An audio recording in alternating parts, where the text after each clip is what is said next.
بسم اللہ الرحمن الرحیم بلغ العلا بکماله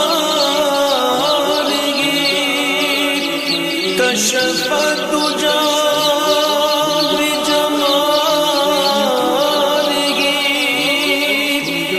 حسنت جميع خصاله صلوا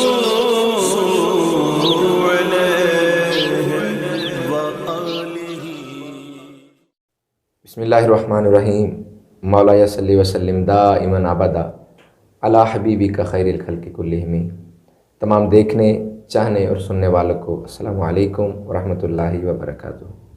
اسلامک پوائنٹ اسٹوڈیو سے پروگرام مدحت کے پھول کے ساتھ آپ کا میزبان محمد طارق رضا قادری حاضر خدمت ہے۔ ناظرین کرام، آج ہم جس خوبصورت اور بہت اہمیت کے حامل موضوع پر گفتگو کرنے کی کوشش کریں گے وہ ہے حقوق العباد۔ یہ ایک ایسا موضوع ہے کہ جس پر اللہ تعالیٰ نے قرآن مجید میں اور حضور نبی کریم صلی اللہ تعالیٰ علیہ وآلہ وسلم نے احادیث مبارکہ میں جا بجا حقوق العباد کے بارے میں خطاب فرمایا۔ حضرت وہب ابن منبع رحمۃ اللہ تعالیٰ علیہ ایک تابعی بزرگ ہوئے ہیں۔ آپ فرماتے ہیں کہ میرا ایک دوست تھا، اس نے 140 سالہ زندگی پائی۔ جو پہلے 70 سالہ زندگی تھی وہ بہت زیادہ گناہوں میں گزری، بڑے بڑے گناہ کیے، ایسے خوفناک گناہ کیے کہ جن کا اظہار کرنا مناسب نہیں۔ آپ فرماتے ہیں لیکن پھر اللہ تعالیٰ نے اسے توبہ کی توفیق دی، اور اس نے ایسی سچی توبہ کی کہ پھر ہم نے اس کو حقیقی معنوں میں متقی اور پرہیزگار پایا۔ اس نے وقت پر نماز ادا کی، اس نے وقت پر عبادت کی، اس نے پھر کہہ رہے ہیں ہم نے اس کو اذانیں دیتے ہوئے بھی پایا، پھر ہم نے تہجد کی نماز پڑھتے بھی اس کو دیکھا، پھر ہم نے دعاؤں میں گڑ گڑاتے بھی اس کو دیکھا۔ ایسی اس نے سچی توبہ کی۔ آپ فرماتے ہیں لیکن پچھلی 70 سالہ زندگی ایسے خوفناک گناہ کہ الامان والحفیظ، اللہ بچائے، بہت خوفناک گناہ کیے، لیکن اگلی 70 سالہ زندگی بہت صاف ستھری اور بہت ہی سونی گزری۔ پھر فرماتے ہیں کہ کیا ہوا کہ اس کا انتقال ہو گیا۔ چونکہ وہ میرا دوست تھا، میں بہت رنجیدہ ہوا، اور جب اس کو دفن کر دیا تو اس کے دفنانے کے بعد ہر روز میں اللہ تعالیٰ سے دعا کرتا کہ یا اللہ مجھے کسی طریقے پتہ چلے کہ جو اس کی پچھلی 70 سالہ زندگی تھی کیا تو نے اس کے گناہ بخش دیے۔ آپ فرماتے ہیں میں اس لیے دعا کرتا کیونکہ وہ میرا دوست تھا، میں چاہتا تھا مجھے پتہ چلے اور میرا دل ٹھنڈا ہو جائے۔ کہتے ہیں پھر ایک روز میری دعا قبول ہوئی۔ اللہ تعالیٰ نے میری دعا جب قبول کی تو میں نے خواب میں اپنے اس دوست کو دیکھا۔ میں نے پوچھا ما فعل اللہ بکا، اے میرے دوست بتا اللہ نے تیرے ساتھ کیا معاملہ کیا؟ تو وہ عرض کرنے لگا کہ اللہ تعالیٰ نے اپنی رحمت سے میرے سارے گناہ بخش دیے، لیکن ایک گناہ ایسا تھا جس کی مجھے معافی نہیں ملی۔ تو پوچھا گیا وہ کون سا گناہ تھا؟ حضرت وہب ابن منبع رحمۃ اللہ علیہ پوچھتے ہیں کہ کون سا گناہ تھا؟ وہ شخص عرض کرنے لگا کہ ایک رات میں جب اپنے گھر سے نکلا تو میرے ہمسائے کے دروازے کے آگے ایک چھڑی پڑی تھی، اور وہ چھڑی میرا ہمسایہ اس لیے استعمال کرتا تھا جب وہ نماز کے لیے جاتا یا بازار سودا سلف لینے کے لیے جاتا وہ چھڑی ساتھ لے کے جاتا تاکہ جانوروں سے حفاظت کر سکے اپنی۔ میں بغیر اجازت کے اس کی وہ چھڑی لے گیا، جس کی وجہ سے میرا ہمسایہ بہت پریشان ہوا، اور اللہ تعالیٰ نے اپنی رحمت سے میرے سارے گناہ معاف کر دیے، لیکن وہ ایک گناہ آج تک میرے اوپر باقی تھا، اور اللہ تعالیٰ نے کہا یہ تو حقوق العباد کا معاملہ ہے، یہ بندہ وہی معاف کرے گا تو پھر یہ تیرا گناہ معاف ہوگا۔ تو آپ حضرت وہب ابن منبع رحمۃ اللہ تعالیٰ علیہ فرماتے ہیں کچھ شخص نے بتایا کہ فرشتے میری قبر میں آئے اور کہنے لگے کہ اللہ تعالیٰ نے اپنی رحمت سے تیرے سارے گناہ تو بخش دیے، لیکن جو گناہ ایک تیرا باقی ہے اس کی وجہ سے تجھے ایک کوڑا کھانا پڑے گا۔ کہتے ہیں پھر فرشتوں نے مجھے قبر میں ایک کوڑا مارا اور 100 دن تک میری قبر میں آگ بھڑکتی رہی۔ ناظرین کرام دیکھیے کہ ایک شخص کی 70 سالہ زندگی گناہوں میں گزری، پھر 70 سالہ زندگی عبادت میں گزری، اور اللہ تعالیٰ نے اپنی رحمت سے اس کے 70 سال کے گناہ معاف کر دیے، لیکن حقوق العباد کا ایک گناہ اس پر باقی تھا، اور اس کا معاملہ آپ کے سامنے ہے۔ اللہ تعالیٰ جہاں قرآن پاک میں اپنے حقوق کی تلقین کرتا ہے وہاں اللہ تعالیٰ حقوق العباد کی بھی تلقین کرتا ہے۔ تو آج انشاءاللہ ہمارا موضوع حقوق العباد ہی ہے، اور ہم نے جس شخصیت کو اس موضوع پر بات کرنے کے لیے اپنے اسٹوڈیو میں دعوت دی ہے، اپنے مہمانوں کا تعارف آپ سے کراتا چلوں۔ وہ کسی بھی تعارف کے محتاج نہیں ہے، بہت ہی محبوب حضرت عزیز شخصیت ہے، بہت ہی خوبصورت گفتگو فرماتے ہیں، ایسی گفتگو کہ انشاءاللہ وہ آپ کی سماعتوں سے ہوتے ہوئے آپ کے دل میں اترتی چلی جاتی ہے۔ بہت ہی ممتاز و محترم عالم دین بھی ہیں اور ایک مسجد کے امام بھی ہیں، میرے بہت ہی معزز و محترم جناب میاں محمد شوکت علی سیفی صاحب۔ السلام علیکم۔ وعلیکم السلام ورحمۃ اللہ۔ میں جی آپ کو اپنے پروگرام مدحت کے پھول میں خوش آمدید کہتا ہوں، جزاک اللہ۔ اور میں بہت زیادہ مشکور ہوں آقا کہ آپ نے اپنے قیمتی وقت سے وقت نکالا اور ہمارے اسٹوڈیو میں تشریف لائے۔ اللہ برکت عطا فرمائے۔ اور آج کے ہمارے دوسرے مہمان بہت ہی خوبصورت ثنا خان، بہت ہی خوبصورت آواز و انداز کے مالک ہیں، بہت ہی خوبصورت لب و لہجے کے مالک ہیں، جناب سوداگر علی قادری بوروی صاحب۔ السلام علیکم۔ میں جی آپ کو بھی اپنے پروگرام مدحت کے پھول میں خوش آمدید کہتا ہوں۔ تو ناظرین کرام، سوالات کا سلسلہ شروع کرنے سے پہلے ہم چاہتے ہیں کہ آج کی بزم کا آغاز حضور نبی کریم صلی اللہ تعالی وسلم کی نعت سے کیا جائے، اور ہمارے ساتھ موجود ہیں سوداگر علی بوروی قادری صاحب۔ میں آپ سے ہی ملتمس ہوں کہ آپ حضور نبی کریم صلی اللہ تعالی وسلم کی بارگاہ میں ارمغان نیاز پیش فرمائیں۔ سرے محفل کرم اتنا میری سرکار ہو جائے، میری سرکار ہو جائے، نگاہیں منتظر رہ جائیں اور دیدار ہو جائے، اور دیدار ہو جائے، نگاہیں منتظر رہ جائیں اور دیدار ہو جائے، اور دیدار ہو جائے۔ تصور میں تیری ہر شے پہ یوں نظریں جماتا ہوں، تصور میں تیری ہر شے پہ یوں نظریں جماتا ہوں، نہ جانے کون سی شے میں تیرا دیدار ہو جائے، تیرا دیدار ہو جائے۔ سنبھل کر پاؤں رکھنا حاجیو شہرے مدینہ میں، سنبھل کر پاؤں رکھنا حاجیو شہر مدینہ میں، کہیں ایسا نہ ہو سارا سفر بیکار ہو جائے، سفر بیکار ہو جائے۔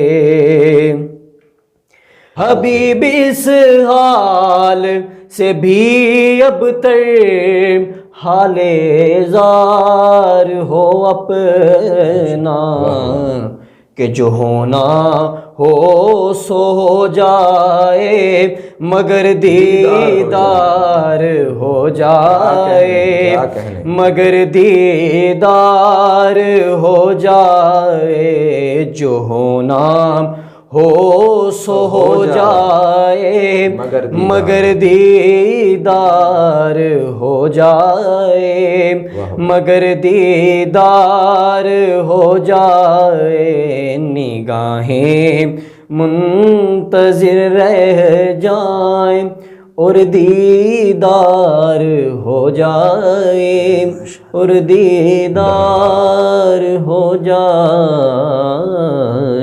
سبحان اللہ سبحان اللہ۔ یہ تھے سوداگر علی بھوروی صاحب جو کہ حضور نبی کریم صلی اللہ تعالی وسلم کی بارگاہ میں ارمغان نیاز پیش فرما رہے تھے۔ تو چلیے سوالات کا سلسلہ اپنے دوسرے مہمان حضرت علامہ مولانا میاں شوکت علی محمدی سیفی صاحب آپ سے سوالات کا سلسلہ شروع کرتے ہیں۔ تو قبلہ آج جیسا کہ ہمارا موضوع ہے حقوق العباد، جی سب سے پہلے میں یہ پوچھنا چاہوں گا کہ حقوق العباد کیا ہے اور حقوق العباد کی کیا اہمیت ہے؟ بسم اللہ الرحمن الرحیم۔ سب سے پہلے بھائی طارق صاحب آپ کا بہت بہت شکریہ کہ آپ نے بھائی طیب کے وساطت سے آپ نے اس عظیم پروگرام مدحت کے پھول میں حاضری کا موقع دیا، جزاک اللہ۔ اور دلی خوشی ہوئی کہ آپ نے یہ ایک عظیم کام شروع کیا ہوا ہے۔ دعا ہے اللہ رب العزت آپ کی اس کاوش کو اپنی بارگاہ میں قبول فرمائے۔ آپ جیسے محبت کرنے والوں کا ساتھ رہے گا تو انشاءاللہ یہ سلسلہ یوں ہی جاری رہے گا۔ الحمدللہ الحمدللہ رب العالمین۔ تو جیسا کہ آپ نے جس موضوع کا نام لیا حقوق العباد، جی یہ بہت ہی امپورٹنٹ موضوع ہے، بہت اہم موضوع ہے۔ قرآن کریم کے اندر بھی اس بات کی اچھے طریقے سے وضاحت کی گئی ہے، اور اسی طرح احادیث مبارکہ بے شمار جو ہیں ان کے اندر بھی ان کی وضاحت موجود ہے۔ جی ہم قرآن مجید فرقان حمید کی جو ہے اس آیت کریمہ سے شروع کرتے ہیں۔ اللہ رب العزت خالق کائنات مالک کائنات نے سورۃ النساء آیت نمبر 36 میں ارشاد فرمایا، وَاعْبُدُوا اللَّهَ وَلَا تُشْرِكُوا بِهِ شَيْئًا۔ اللہ رب العزت نے ارشاد فرمایا تم اللہ کی عبادت کرو اور اس کے ساتھ کسی کو شریک نہ ٹھہراؤ۔ پھر ساتھ ہی اللہ رب العزت نے ارشاد فرمایا وَبِالْوَالِدَيْنِ احسانا، اور والدین کے ساتھ احسان کرو۔ ایک ہوتی ہے نیکی، ایک ہوتی ہے نیکی سے بڑھ کر نیکی، یہ احسان۔ اب آ کر رب ذوالجلال ارشاد فرما رہا ہے میری عبادت کرو، اور اس کے ساتھ ہی فرمایا اپنے والدین کے ساتھ احسان کرو، اس نے سلوک کرو، اچھا سلوک کرو۔ اور آگے اللہ رب العزت نے ارشاد فرمایا وَبِذِي الْقُرْبَى، جو قربت والے ہیں، جو رشتہ دار ہیں، ان کے ساتھ بھی نیکی کرو۔ اللہ اللہ اللہ۔ اور پھر آگے اللہ رب العزت نے ارشاد فرمایا وَالْيَتَامَى، جو یتیم ہیں ان کے ساتھ بھی نیکی کرو۔ سبحان اللہ۔ پھر آگے اللہ رب العزت نے ارشاد فرمایا وَالْمَسَاكِينِ، جو مسکین ہیں ان کے ساتھ بھی نیکی کرو، ان کے ساتھ بھی جو ہے ان کی خیر، ان کی بھلائی، ان کے وقت مشکل گھڑی میں ان کے کام آؤ۔ اور ساتھ ہی اللہ رب العزت نے آگے ارشاد فرمایا وَالْجَارِ ذِي الْقُرْبَى، جو قریبی جو ہے آپ کے پڑوسی ہیں، جو پڑوس میں رہنے والے ہیں، جو ہمسائے ہیں، ان کے بھی کام آؤ۔ اور اللہ اکبر کبیرہ، قربان جاؤں، رب ذوالجلال نے اب یہاں بات ختم نہیں فرمائی، فرمایا والجار ذی القربى، فرمایا کہ جو قریبی رشتہ دار ہیں ان کے ساتھ بھی، اور والجار الجنوبی، اور جو دور کے پڑوسی ہیں ان کے ساتھ بھی نیکی کرو۔ اللہ اکبر کبیرہ۔ پھر آگے اللہ رب العزت نے کیا ارشاد فرمایا؟ فرمایا والصاحب بالجنب، جو آپ کے مجلس کے ساتھی ہیں، جو آپ مفسرین نے یہاں لکھا ہے کہ آپ کی بیوی سے لے کر آپ کی کلیگ، مساجد کے دوست، مقتدی، یہ تمام اس میں شامل ہیں، تمام کے ساتھ نیکی کرو۔ اور جیسا کہ اس وقت معاشرے میں اس چیز کی ضرورت ہے، یہ کرونا وائرس کی جو ہے وبا پھیلی ہوئی ہے، بیماری پھیلی ہوئی ہے، اب ہم کہتے ہیں ہم کس کو صدقہ دیں، کس کو خیرات کریں، کس کی خدمت کریں؟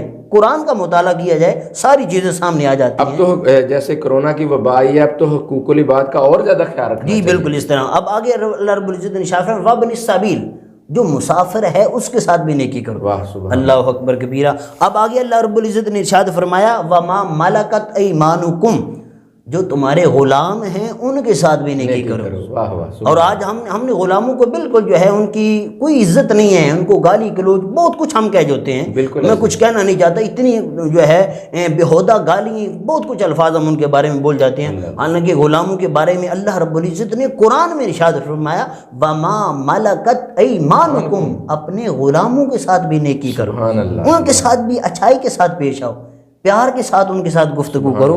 اب آگے اللہ رب العزت نے جو ارشاد فرمایا ہے، پہلے تو اللہ رب العزت نے فرمایا عزیز و قارب کے ساتھ اچھا سلوک کرو، ماں باپ کے ساتھ اچھا سلوک کرو، بہن بھائیوں کے ساتھ، عزیز و اقارب کے ساتھ، ہمسایوں کے ساتھ. لیکن آگے اللہ رب العزت نے ایک بات بڑی خوبصورت ارشاد فرمائی. اللہ فرماتا ہے ان اللہ لا يحب من کان مختالا فخورا. سبحان اللہ سبحان. اب یہاں پر اللہ رب العزت نے اس بات کو جو ہے روز روشن کی طرح عیاں کر دیا. کیا بات؟ اللہ نے فرمایا جو پیچھے باتیں ساری ہوئیں، قربت دار، رشتہ دار، ہمسائے، دوست احباب، والدین، ان کے ساتھ اچھائی کرو، نیکی کرو، ان کے ساتھ پیار کرو، محبت کرو. اب آگے اللہ رب العزت نے یہ ارشاد فرمایا ان اللہ لا يحب من کان مختالا فخورا. اللہ فرماتا ہے کہ ایسے لوگ، یہاں اللہ تبارک و تعالیٰ نے جو ہے یہ بات واضح کر دی کہ جو تکبر کرنے والے ہوں گے، جو مغرور ہوں گے، جو متکبر ہوں گے، اللہ فرماتا ہے ان کو اس بات کی توفیق نہیں ملے گی کہ وہ ان کے ساتھ مشکل گھڑی میں کام آئیں. تو اس بات سے یہ بات واضح ہو رہی ہے اس آیت مبارکہ سے کہ جب مشکل گھڑی میں لوگوں کے کام آنا، یہ وہی آئے گا جس کے اندر اللہ رب العزت نے عاجزی پیدا کر دی. اللہ، یعنی کہ یہ حقوق العباد کی کتنی اہمیت ہے جو کہ اللہ تعالیٰ نے قرآن پاک میں جا بجاری. جی بالکل، اللہ رب العزت نے قرآن، اسی طرح حدیث پاک کے اندر بھی اللہ رب العزت حقوق العباد کے متعلق حضور نبی کریم صلی اللہ تعالیٰ علیہ وآلہ وسلم کا جو کردار تھا، کہ جو ارشادات ہیں، جی میں چاہوں گا آپ تھوڑا ان پہ میں انشاءاللہ اس کے حوالے سے بھی عرض کرتا ہوں. تو پہلے جو جس طرح کہ اس کی اہمیت کے بارے میں آپ نے پوچھا، قرآن کی بھی آیت مبارکہ میں نے آپ کے سامنے پڑھنے کا شرف حاصل کیا اور مختصر سی اس کی تفسیر بھی کی. تو ابھی جو ہے احادیث مبارکہ کی جو ہے روشنی میں بات کو واضح کرنا چاہتا ہوں. ایک دفعہ آقا علیہ الصلوۃ والسلام نے ارشاد فرمایا، حضور فرماتے ہیں جب شہید ہوتا ہے، اس کے خون کا قطرہ زمین پہ بعد میں گرتا ہے، اللہ اسے اپنا دیدار پہلے نصیب فرماتا ہے. شہید کا کتنا مرتبہ ہے. اب سنیے آگے ایک اور فرمان حضور کا، امام بخاری نے نقل کیا.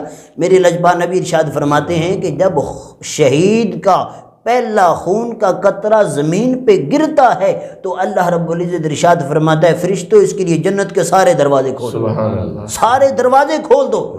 لیکن لجپال نبی محبوب کریم صلی اللہ علیہ وآلہ وسلم ارشاد فرماتے میرے غلاموں سن لو، جنت کے سارے دروازے کھول دیے گئے ہیں، لیکن اس وقت تک جنت میں داخل نہیں ہوگا. اللہ رب العزت ارشاد فرمائے گا، حکم دے گا کہ فرشتوں اس کے نامہ اعمال دیکھو، جس کا حق کھایا ہے، جس حقوق العباد کا اگر خیال نہیں رکھا، جب تک ان سے معافی نہیں ملے گی جنت بھی نصیب نہیں ہوگی. اللہ اللہ اللہ، یعنی حقوق العباد کا معاملہ اتنا اہمیت کا عامل ہے کہ شہید کا کتنا مرتبہ ہے، جنت اس کو بھی نصیب نہیں ہوگی جب تک وہ، یعنی خون کا قطرہ زمین سے گرنے سے پہلے اللہ تعالیٰ کا دیدار نصیب ہو جاتا ہے، لیکن جنت میں داخل نہیں ہوگا جب تک حقوق العباد جس کا اس نے حقوق کھایا ہوگا وہ معاف نہیں فرمائے. جی بلکہ ایک بڑی خوبصورت امام بخاری شریف نے اس حدیث کو، امام بخاری نے نقل کیا اسی حدیث کو بھی. آپ فرماتے ہیں کہ کل قیامت والا دن ہوگا، اللہ رب العزت ارشاد فرمائے گا او میرے بندے، جی باری تعالیٰ میں تیرے پڑوس میں بھوکا تھا، تو نے مجھے کھانا نہیں کھلایا تھا. او میرے پڑوسی، اے میرے بندے میں تیرے پڑوس میں پیاسا تھا، تو نے مجھے پانی نہیں پلایا. اے میرے بندے میں تیرے پڑوس میں ننگا تھا، تو نے مجھے لباس نہیں دیا. عرض کر کے باری تعالیٰ تو بے نیاز ہے، تو ان چیزوں سے پاک ہے، تجھے کون سے لباس کی ضرورت ہے، کون سی خوراک کی ضرورت ہے، کون کی پانی کی ضرورت ہے. بالکل. لیکن اللہ اکبر کبیرہ، رب نے فرمایا کیا تجھے پتہ نہیں تھا جو تیرے پڑوس میں بھوکا رہا، جو تیرے پڑوس میں پیاسا رہا، جو تیرے پڑوس میں تیرا ہمسایہ جو پیاسا رہا، جو ننگا رہا، وہ بندہ تو میرا ہی تھا. وہ بندہ تو میرا ہی تھا، تو نے اس کا خیال نہ کیا. اللہ اکبر کبیرہ. تو اس جو ہے حدیث مبارکہ سے بھی یہ بات واضح ہو رہی ہے کہ حقوق العباد کی کتنی اہمیت ہے، کتنی اہمیت ہے. یعنی اللہ تعالیٰ ارشاد فرما رہا ہے کہ اگر تو نے اس بھوکے کو کھانا کھلایا ہوتا تو گویا تو نے میرے لیے کھلایا. اللہ اکبر. جی الحمد. اگر اس کو لباس دیا ہوتا تو گویا مجھے پہنایا. اللہ اکبر. حقوق العباد پر بہت ہی خوبصورت گفتگو جاری تھی. ہمارے درمیان ایک وقفہ حائل ہے، ملتے ہیں ایک مختصر وقفے کے بعد اس یقین کے ساتھ کہ آپ کہیں نہیں جائیں گے.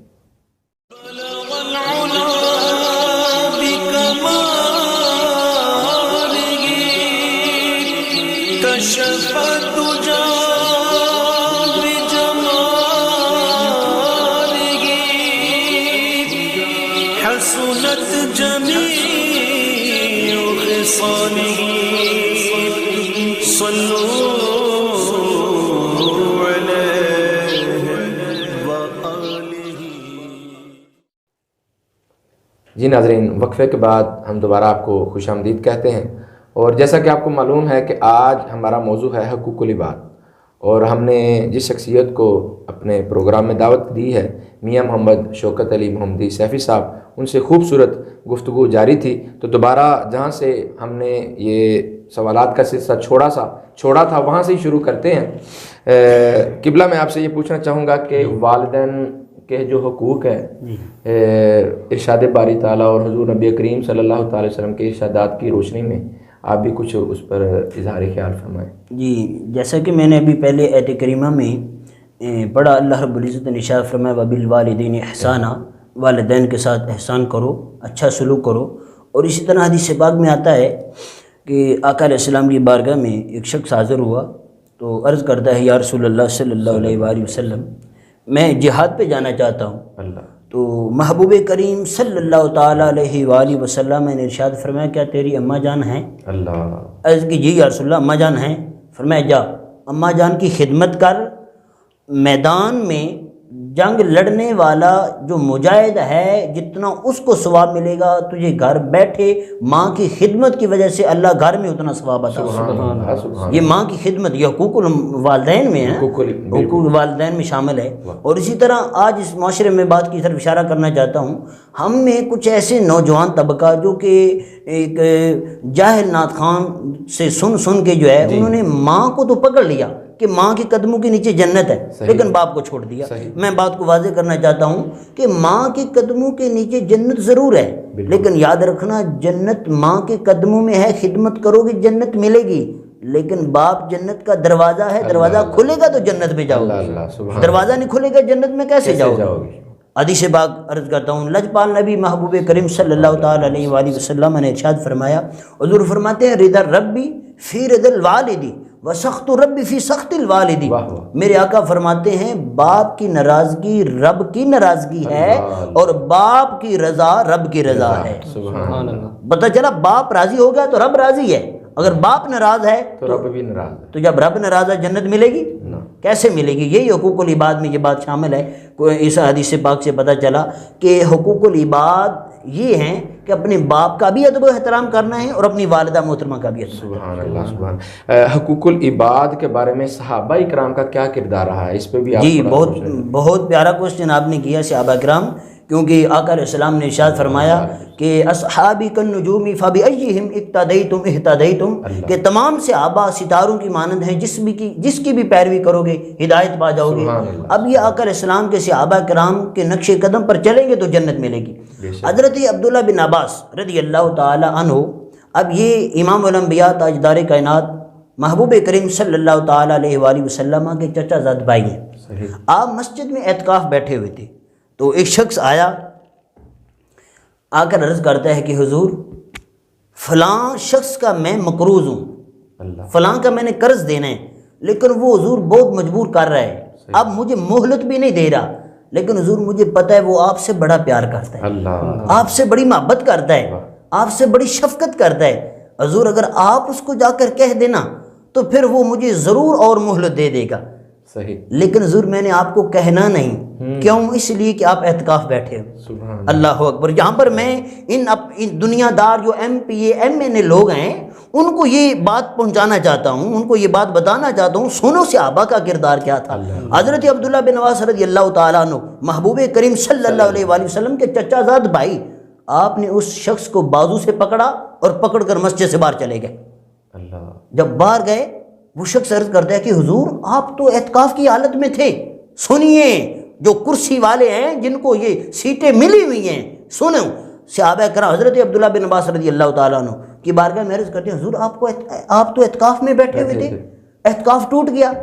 آپ نے فرمایا خاموش ہو جا، میری بات سن، یہ بتا محبوب کریم کی بارگاہ میں زیادہ بیٹھتا ہوں یا تو زیادہ بیٹھتا ہے؟ عرض کی حضور آپ زیادہ بیٹھتے ہیں۔ تو آپ فرمانے لگے پھر سن لے، میرے محبوب کریم صلی اللہ علیہ وآلہ وسلم کا فرمان علی شان ہے، جو کسی دکھی کا دکھ دور کرے اللہ اسے 10 اعتکاف کا ثواب عطا فرماتا ہے۔ سبحان اللہ 10 اعتکاف کا ثواب عطا فرماتا ہے۔ فرمایا یہ میں نے اعتکاف توڑا، میں قضا کر لوں گا، لیکن جو میری وجہ سے اگر میں نہ جاؤں تو تیرے بیٹوں کے آنسو نکلیں گے، تیری بیوی کے آنسو نکلیں گے، تیری والدہ کے آنسو نکلیں گے، تم پریشان ہوگے، وہ آنسو کون پوچھنے والا ہوگا؟ ان کا حساب کون ان کا کون حساب دے گا؟ اس لیے میں اس کی قضا کر لوں گا، لیکن چلو میں تمہارے ساتھ چلتا ہوں۔ یہ صحابہ کا کردار ہے، یہ صحابہ نے ہمیں سبق دیا ہے کہ یار دکھی کے کام آؤ، دکھیوں کے کام آؤ، دکھیوں کے کام آنا یہی ایمان کی نشانی ہے۔ سبحان اللہ۔ ناظرین کان حقوق العباد پر بہت خوبصورت گفتگو جاری تھی، اور پروگرام میں ایک نعت شامل کرتے ہیں۔ ہمارے ساتھ سوداگر علی قادری بھوروی صاحب تشریف فرمائیں، حضور نبی کریم صلی اللہ تعالی وسلم کی بارگاہ میں آپ نذرانہ عقیدت پیش کرتے ہیں۔ انشاءاللہ اس کے بعد ہم سوالات کا سلسلہ دوبارہ قبلہ سے شروع کریں گے۔ یہ آپ کلام قمر الدین جلالوی علیہ رحمہ آپ پیش فرمائیں، انشاءاللہ اس کے بعد سوالات شروع کریں گے۔ سکون پایا ہے بے کسی نے، سبحان اللہ۔ سکون پایا ہے بے کسی نے، حدود غم سے نکل گیا اللہ اللہ سبحان اللہ، کیا کہنے۔ خیال حضرت جب آ گیا ہے، خیال حضرت جب آ گیا ہے، تو گرتے گرتے سنبھل گیا سبحان اللہ سبحان اللہ۔ خیال حضرت جب آ گیا ہے، تو گرتے گرتے سنبھل گیا ہوں۔ سبحان اللہ۔ کبھی میں صبح ازل گیا ہوں، کبھی میں شام ابد گیا ہوں، کیا کہنے کیا کہنے۔ کبھی میں صبح ازل گیا ہوں، کبھی میں شام ابد گیا ہوں، تلاش جانا میں کتنی منزل، تلاش جانا میں کتنی منزل، خدا ہی جانے کدھر گیا ہوں، تلاش جانا میں کتنی منزل، خدا ہی جانے کدھر گیا ہوں۔ بہت قابل توجہ شعر ہے۔ میرے جنازے پہ رونے والوں، فریب میں ہو بغور دیکھو، کیا کہنے۔ میرے جنازے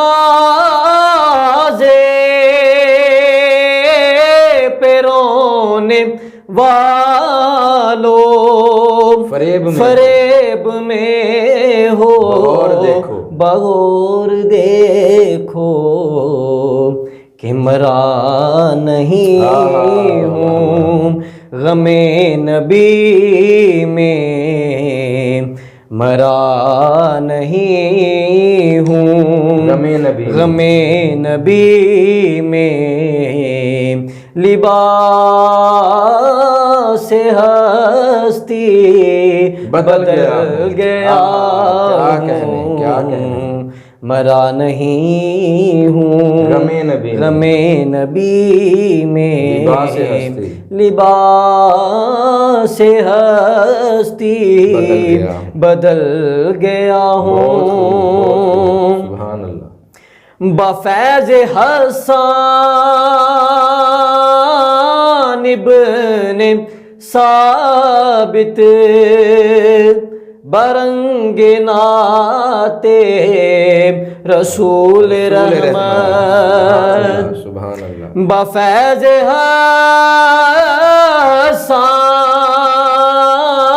حسان ابن ثابت برنگ نعت رسول رحمت، کمر میں شعر و سخن کی لے میں، کمر میں شعر و سخن کی لے میں، ادب کے موتی اگل گیا ہوں، کمر میں شعر و سخن کی لے میں، ادب کے موتی اگل گیا ہوں۔ سبحان اللہ سبحان اللہ۔ میرے جنازے پہ رونے والو فریب میں ہو بغور دیکھو، مرا نہیں ہوں غم نبی میں لباس ہستی بدل گیا ہوں۔ قمر الدین جلالوی علیہ رحمہ کا بہت ہی خوبصورت کلام پیش فرما رہے تھے سوداگر علی قادری بھوروی صاحب۔ تو دوبارہ سوالات کا سلسلہ شروع کرتے ہیں۔ قبلہ ہم نے والدین کے حقوق پر بھی آپ نے بات کی، صحابہ کرام کے کردار پر بھی آپ نے روشنی ڈالی۔ اب حقوق العباد کے بارے میں حضور نبی رحمت شفیع امت صلی اللہ تعالی علیہ وسلم کا کیا کردار ہے، اس پر بھی تھوڑا سا آپ گفتگو فرمائیں۔ جی، بدر کے موقع پر محبوب کریم صلی اللہ تعالی علیہ وآلہ وسلم آپ جو ہے وہ اکثر آقا علیہ السلام کے ہاتھ مبارک میں چھڑی ہوتی تھی، جس کو عصا بھی کہتے ہیں۔ اب آقا علیہ السلام کے ہاتھ مبارک میں اکثر وہ ہوا کرتی تھی۔ تو اللہ اکبر کبیرہ، آقا علیہ السلام بدر کے موقع پر صفیں سیدھی فرما رہے تھے، صفیں سیدھی کروا رہے تھے اس چھڑی کے ساتھ۔ اللہ، اس میں اس کی بھی بات کی فضیلت ثابت ہو رہی ہے کہ صفوں کی کتنی اہمیت ہے۔ آقا علیہ السلام چھڑی کے ساتھ سیدھے کروایا کرتے تھے، میں صفوں کو سیدھا کریں۔ اب روایت میں آتا ہے کہ ایک صحابی کا کچھ پیٹ بڑا تھا، پیٹ کچھ بڑا تھا۔ جب آقا علیہ السلام چھڑی کے ساتھ وہ صف سیدھی کروا رہے تھے تو وہ چھڑی جو ہے وہ صحابی کے پیٹ پہ لگ گئی۔ اللہ اللہ اللہ۔ جب پیٹ پہ لگی، جیسے انسان کو کوئی چیز لگتی ہے تو انسان کی زبان سے اچانک کوئی آواز نکلتی ہے، س کی آواز آتی ہے، ہائے کی آواز آتی ہے۔ جب یہ آواز نکلی، محبوب کریم صلی اللہ تعالی علیہ وآلہ وسلم، قربان جاؤں آپ کی سیرت پر، اللہ اکبر کبیرہ، آپ نے فرمایا میرے غلام کیا ہوا، کیا ہوا؟ عرض کی حضور تکلیف ہوئی تھی، تکلیف ہوئی۔ میرے محبوب کریم صلی اللہ تعالی علیہ وآلہ وسلم آپ نے فوری چھڑی کو پکڑا، فرمایا میرے غلام یہ پکڑ، یہ چھڑی پکڑ، ابھی مجھے مار اور یہ اپنا بدلہ لے۔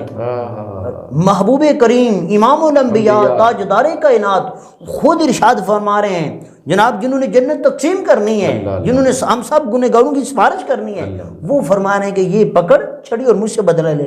عرض کی حضور میں غلام، میں خادم، میں نوکر، میری کیا مجال ہے؟ سنیے میں محبوب کریم صلی اللہ علیہ وآلہ وسلم کا فرمان علی شان، حضور فرماتے میرے غلام آج بدلہ لے لے، قیامت والے دن میں بدلہ دینے کی طاقت نہیں رکھتا۔ اللہ اکبر کبیر۔ یہ حقوق العباد کی کتنی اہمیت، یہ بہت نازک معاملہ ہے، بہت نازک ہے، یہ بہت نازک ہے۔ جب محبوب کریم صلی اللہ علیہ وسلم خود فرما رہے ہیں کہ آج دنیا میں بدلہ لے لے، قیامت والے دن میں بدلہ دینے کی قوت نہیں رکھتا۔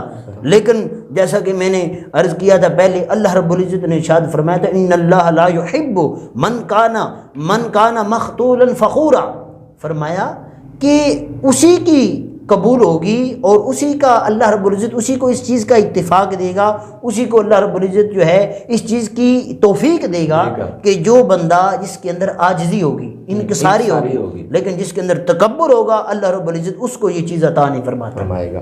آپ نے تکبر کی بات کی تو تھوڑا اس پر بھی بتائیں کہ تکبر کیا ہے؟ جی، محبوب حدیث پاک میں یہ بات موجود ہے، امام بخاری نے بھی اس حدیث پاک کو نقل کیا، امام مسلم نے نقل کیا، امام ابو داؤد نے نقل کیا، اور اسی طرح صحیح ابن حبان کے اندر حدیث پاک موجود ہے، اور امام حاکم نے مستدرک کے اندر حدیث پاک کو نقل کیا، جلد نمبر 1 صفحہ نمبر 26 پہ اس حدیث پاک کو نقل کیا۔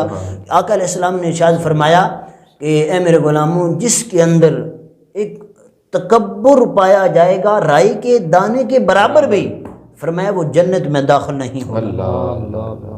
رائی کے برابر بھی تکبر ہوگا، وہ جنت میں داخل نہیں ہوگا۔ قربان جائیں صحابہ پر کہ جنہوں نے سوالات کر کے ہمارے لیے آسانیاں پیدا فرمائی۔ صحابہ نے سوال کیا، عرض کی یا رسول اللہ صلی اللہ علیہ وآلہ وسلم، اگر کوئی آدمی اچھا لباس پہن لیتا ہے وہ تکبر ہے؟ اگر کوئی آدمی اچھا جوتا پہن لیتا ہے یہ تکبر ہے؟ سنیے محبوب کریم صلی اللہ علیہ وآلہ وسلم نے ارشاد فرمایا نہیں، یہ تکبر نہیں ہے۔ یا رسول اللہ پھر تکبر کیا ہے؟ محبوب کریم صلی اللہ تعالی علیہ وآلہ وسلم نے ارشاد فرمایا اللہ جمیل ویحب الجمال، اللہ خوبصورت ہے اور خوبصورتی کو پسند فرماتا ہے۔ یہ تکبر نہیں ہے اچھا جوتا پہن لینا، اچھا لباس پہن لینا، اچھی گاڑی لے لینا، یہ تکبر نہیں ہے۔ پوچھا یا رسول اللہ پھر تکبر کیا ہے؟ اللہ اکبر، میرے آقا علیہ السلام نے ارشاد فرمایا البطر الحق وغمط الناس، تکبر یہ ہے کہ حق بات کو نہ ماننا اور لوگوں کو حقیر جاننا، یہ تکبر ہے۔ اور آج جس طرح یہ حالات کرونا وائرس کی وجہ سے جناب، آج کچھ غریب عوام جو کہ دہاڑی دار لوگ ہیں، صبح کماتے شام کو کھاتے ہیں، ہاں جی، وہ غریب ہیں، اگر آج ہم نے ان کو حقارت کی نظر سے دیکھ دیا، اگر آج ہم نے ان کی عزت نہ کی، یہ حقوق عزت بھی اس میں شامل ہے، عزت کا بھی خیال رکھنا ضروری ہے۔ یہ جو لوگ اگر کوئی راشن دے بھی رہا ہے تو ساتھ تصویریں بنوا رہا ہے، ان کی تذلیل ہو رہی ہے، باقاعدہ ان کی عزت پر حملہ ہو رہا ہے۔ یہ عزت کا بھی کچھ حق ہے، بلکہ دیا جائے رات کے اندھیرے میں، دروازہ کھٹکھٹا کے رات کے اندھیرے میں دیا جائے، ان کو بتایا بھی نہ جائے میں کون ہوں۔ یہ ہے کیونکہ کرونا وائرس کی وجہ سے حالات بہت خراب ہیں، اور غریب عوام خاص طور پہ جو ہیں ان کے حالات بہت کمزور ہیں، جو دن کو کماتے رات کو کھاتے۔ اور آقا علیہ السلام نے فرمایا یہ تکبر ہے کہ لوگوں کو حقیر جاننا۔ آج اگر ہم غریب عوام سمجھ کے کہو چل پیچھے ہو جا، تو کون ہوتا ہے؟ یہ تو اس کو حقیر جان رہا ہے، یہ تکبر ہے۔ اور میرے آقا کا فرمان ہے جس کے اندر رائی کے دانے کے بھی برابر تکبر ہوگا وہ جنت میں داخل نہیں ہوگا۔ سبحان اللہ۔ تو ناظرین کرام، ہم نے حقوق العباد پر گفتگو کرنے کی کوشش کی، بہت ہی خوبصورت گفتگو فرمائی میاں محمد شوکت علی محمدی سیفی صاحب نے، اور میں اپنے مہمانوں کا جناب سوداگر علی قادری بھوروی صاحب کا اور حضرت علامہ مولانا میاں محمد شوکت علی سیفی محمدی صاحب کا بہت ہی شکر گزار ہوں۔ انشاءاللہ ہم ملیں گے آپ سے اگلے پروگرام میں نئے مہمانوں اور نئے موضوعات کے ساتھ۔ تب تک کے لیے اپنے میزبان محمد طارق رضا قادری کو اسلامک پوائنٹ اسٹوڈیو سے اجازت دیجیے۔ السلام علیکم ورحمۃ اللہ وبرکاتہ۔